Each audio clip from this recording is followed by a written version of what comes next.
నమస్కారం. జై శ్రీమన్నారాయణ. ఎంత చెట్టుకు అంత గాలి. చూద్దాం ఏంటో.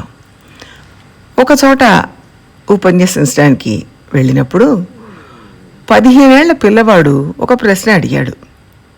స్వామి, వ్యాసుడు, భరద్వాజుడు, వాల్మీకి, నారదుడు వాళ్ళ గురించి మనం వింటున్నాం కదా, వాళ్ళందరికీ అనారోగ్యాలు వస్తాయా? జ్వరం, జలుబు వస్తాయా, రావా? ఇంతకీ వాళ్ళు అడవుల్లో పర్వతాల మీద జీవించారు కదా, చాలా ఉపవాసాలు కూడా ఉంటారు అని విన్నాం కదా. దీని గురించి నాకు కాస్త సందేహంగా ఉంది, వివరంగా చెప్పండి అని అడిగాడు.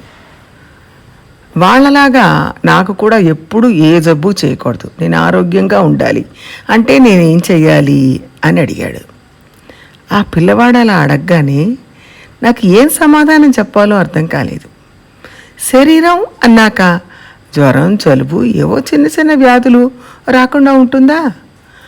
ఒకవేళ అలా వచ్చినా రాయకుండా వదిలేశారా? ఇంకో విషయం ఏమిటంటే, రాసింది వాళ్లే కదా, అందువల్ల వాళ్ళ అనారోగ్యాలు రాయకుండా దాచేశారా అనే ఆలోచన కూడా వచ్చింది. కానీ అవన్నీ ఆ పిల్లవాడు ముందు చెప్పలేదు.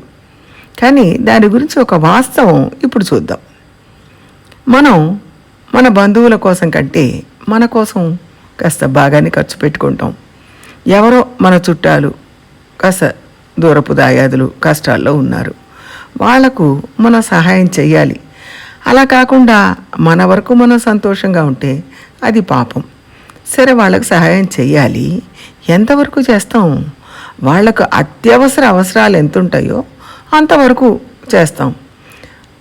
ఓ 4,000, 5,000 ఏదో ఒక మినిమం జీవించడానికి ఎంత కావాలో అంతైతే ఇవ్వగలం. అంతే తప్ప వాళ్ళు కంఫర్ట్గా ఉండడానికి, లగ్జరీస్ అనుభవించడానికి మనం ఇవ్వలేము.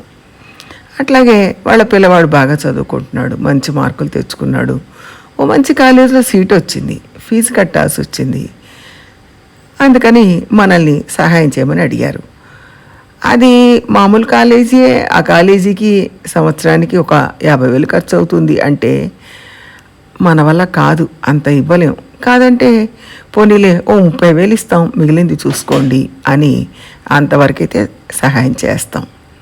అలాగే వాళ్ళ కుటుంబంలో ఈ పిల్లవాడు ఈ చదువు చదివి ఏమేం బెనిఫిట్స్ పొందుతాడు, దీనివల్ల అబ్బాయికి ఎంత పెద్ద ఉద్యోగం వస్తుంది, ఎంత జీతం వస్తుంది అనే వాటి గురించి కూడా మనం పెద్దగా పట్టించుకోం.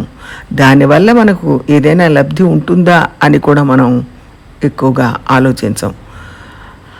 ఆ పిల్లవాడి కంటే మన పిల్లవాడికి తక్కువ మార్కులు వచ్చాయి, ఇంతకంటే పెద్ద కాలేజీలో డబ్బులు కట్టి చేర్పిస్తాం.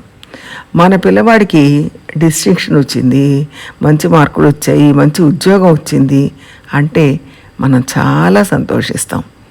అలాగే మన దాయాదుల్లోనూ లేక బంధువుల్లోనూ ఎవరికైనా అనారోగ్యం అంటే మనం పెద్దగా బాధపడం, కాకపోతే మన చేతనే సహాయం చేస్తాం. అలా వాళ్ళతో కాస్త జాగ్రత్తగా ఓ దూరం మెయింటైన్ చేస్తూనే ఉంటాం.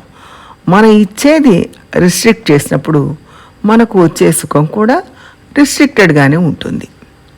ఇప్పుడు మనం మన ఆరోగ్యం గురించి చూద్దాం. మన ఆరోగ్యం వేరు, మన ఆత్మ వేరు. అంటే మన దేహం వేరు, మన ఆత్మ వేరు. అనారోగ్యం దేహానికి వస్తుంది కాబట్టి ఆరోగ్యం వేరు, ఆత్మ వేరు, రెండు ఒకటి కాదు. మనం చెప్పుకున్న దాయాది మనకు చాలా దూరం, మన శరీరం మన ఆత్మకు కొంచెం దూరం, అంతే భేదం. కాబట్టి చాలా కంఫర్ట్స్ అడిగితే ఇవ్వడం కుదరదు. ఈ శరీరానికి మినిమం కావాల్సిన కంఫర్ట్స్ మాత్రమే ఇస్తాం, దాంతో సర్దుకుపోవాలి. కంఫర్ట్స్ అంటేనే లగ్జరీ. మంచి కుషన్ కుర్చీలు, మంచాలు, ఏసీ రూములు అవన్నీ ఈ శరీరానికి ఇవ్వడం కుదరదు. నేల మీద కూర్చొని తినాలి, నేల మీద చాప వేసుకొని పడుకోవాలి అని చెప్పాలి. సుఖాలను తగ్గించాలి శరీరానికి. అలాగే ఒక చోటికి ప్రయాణం పెట్టుకున్నాం, ఒక చోటికి వెళ్ళాలి అంటే కారు కావాలి, అది కూడా లగ్జూరియస్ కారు కావాలి అంటే అస్సలు కుదరదు. కారు కాదు ప్రధానం, ఎలా వీలైతే అలా అక్కడికి చేరుకోవడం ప్రధానం అని చెప్పగలగాలి. రకరకాల వంటలు తినాలని ఉంది నాకు, 4 పూట్ల తినాలనుంది అని దేహం అడిగితే, అంత తింటే ఆరోగ్యం పాడవుతుంది కాబట్టి 2 పూటలు తిను చాలు, సాత్విక ఆహారం తింటే చాలు అని చెప్పాలి. కొంచెం తల మీద మొట్టి నీకింతే ఇవ్వడం కుదురుతుంది అని చెప్తే అప్పుడు తనకు పెద్దగా ప్రియారిటీ ఇవ్వట్లేదు అని తెలుసుకుంటుంది, తగ్గి ఉంటుంది. శరీరానికి ఏదైనా అనారోగ్యం వచ్చిందంటే మనకు పెద్దగా బాధ కలగజేయదు.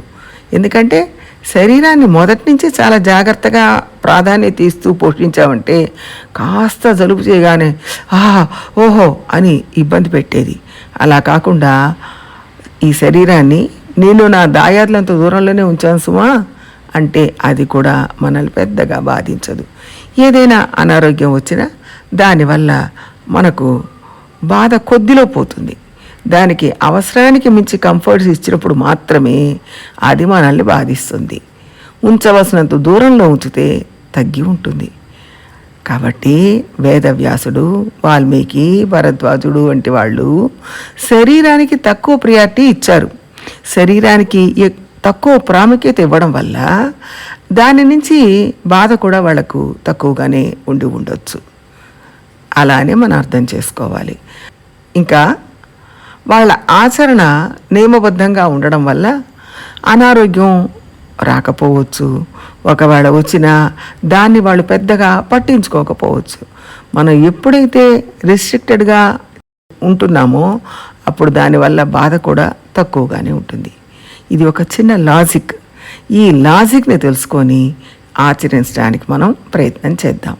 జై శ్రీమన్నారాయణ.